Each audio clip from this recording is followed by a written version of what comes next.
Morning, everyone. Good morning, Rabbi. We're learning Mishnah Shabbos, Parak Ches, chapter 8. Today we're going to do Mishnah Vav and Zion, Mishnah 6 and 7. This morning's learning should be a schus from my mother's neshama, Shalamas Mas Rebecca Eliezer, Mr. Shalamas Rabinowitz. Okay, etzem, bone, which means animal bones. What's the minimum amount to be liable for haitzah? The answer is kadei la'asais tarvid, large enough to make a spoon out of it.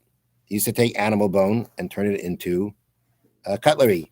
They used to turn it into spoons. So enough bone to make a spoon is the minimum amount of bone to be significant enough to be considered transgressing the act of transferring on Shabbos. Are you talking about a regular size spoon or a bone large enough to make a spoon out of it? I can't tell you the exact measure. Rabbi Yehuda says,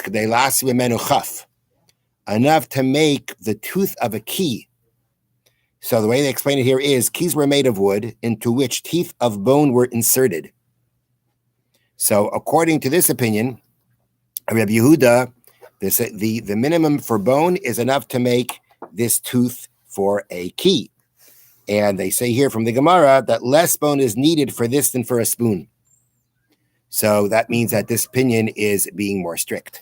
The halacha is, the Bartanura brings down, the halacha is not like Rabbi Yehuda. Next, schuches, glass, piece of glass. What's the minimum amount?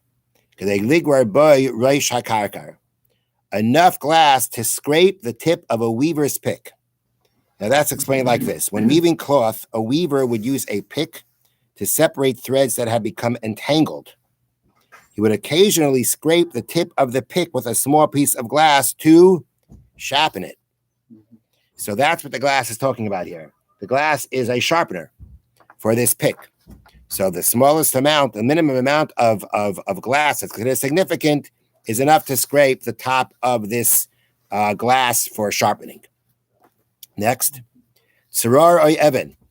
If we're talking about a tzrar, which we translate as here as a pebble, that's a tzrar or an even or a stone. What's the minimum size? Kadei lizrek ba'oif, enough to throw out a bird. Now, Barry, why would we be throwing stones at birds? The answer is to chase them away. So therefore, no, not that far. To go ahead and chase it away. So that's according to the first opinion. The minimum size of a pebble or a stone is again, the minimum is large enough to throw out a bird to chase it away. Blezer Yaakov, the son of Yaakov said, "They lizrek b'behema." No, he disagrees. The minimum size of a stone is enough to throw out an animal. Because according to Rebbe Lezer bar Yaakov, if you want to chase away a bird, just got to scream at it. You don't got to throw anything at it.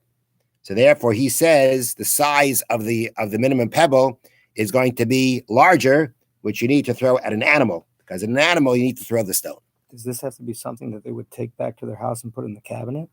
This is something that you would use. You would hold on to use. Mishna Zion. Okay. Cheres. Okay, next. Cheres means a shard of earthenware. Okay? Or a shard, for those of us who need explanation. All right? What's the minimum size of a shard of earthenware to be considered haitzah? Enough to put between one board and another. Which means like this, that they used to stack up boards, one on the other. The thing is that sometimes there was going to be space in between. And because of the weight of the boards, it would start, pushing down and cause them to warp. So therefore, what do? So in the spaces, they would put little pieces of wood so that they wouldn't be weighing down and causing the boards to bend. So the first opinion of the Mishnah is that when it comes to a shard of earthenware, what's the minimum size that we considered that people would hold on to use? Enough to put between one board and another, in the case of a stack of boards. Rabbi Yehuda, these are the words of Rabbi Yehuda. Rabbi Meir says, enough to scoop up a burning coal from a large bonfire with it. And so you got this big fire, you want to scoop out from it a burning coal. So they would do that with a shard of earthenware.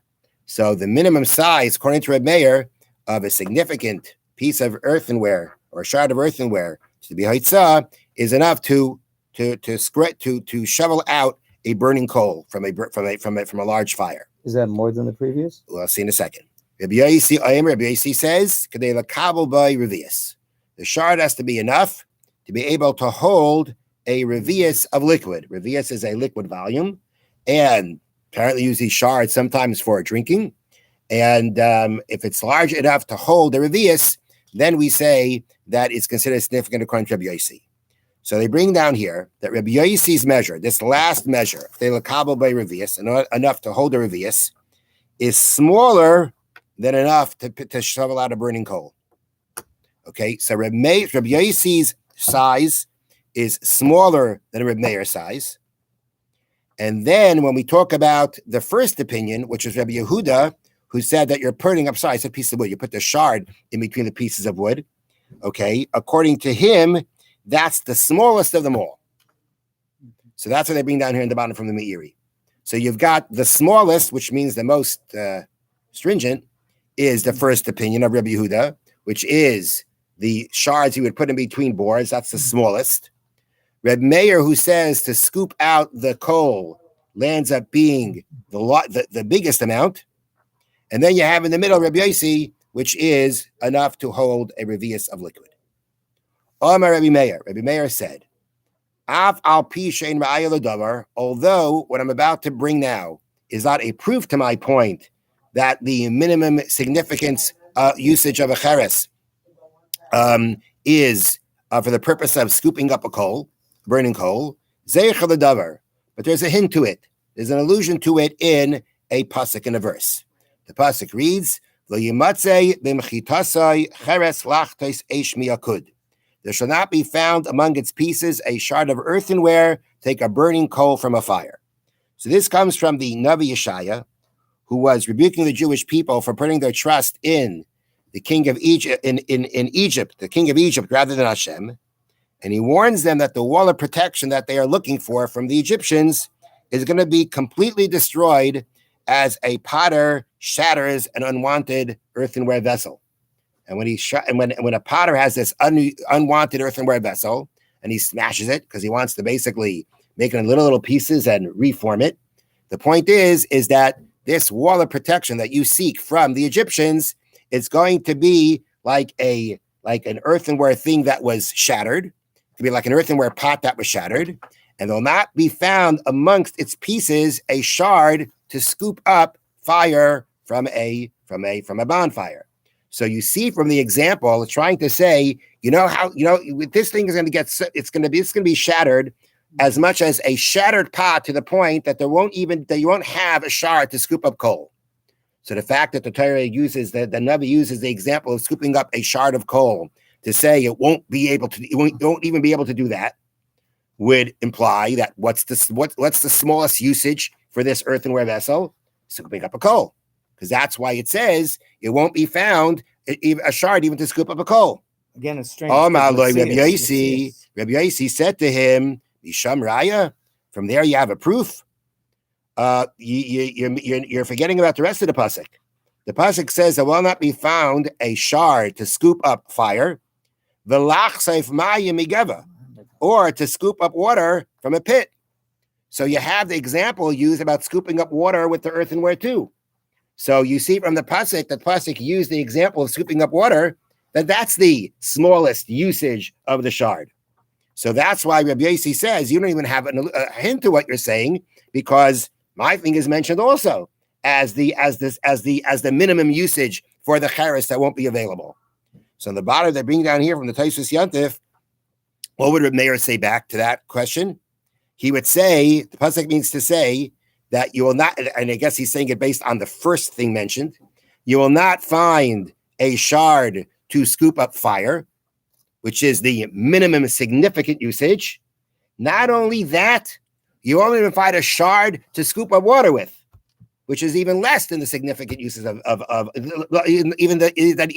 that's even less than the significant usage of earthenware.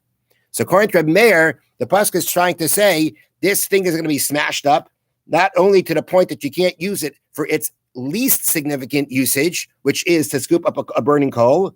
You won't even be able to use it for the lesser, that even for something that's not even a significant usage, such as scooping up water. That's how he would answer the fact that the scooping up water was also mentioned. Have a wonderful day. Thank you. Everybody. Wow. Thank you.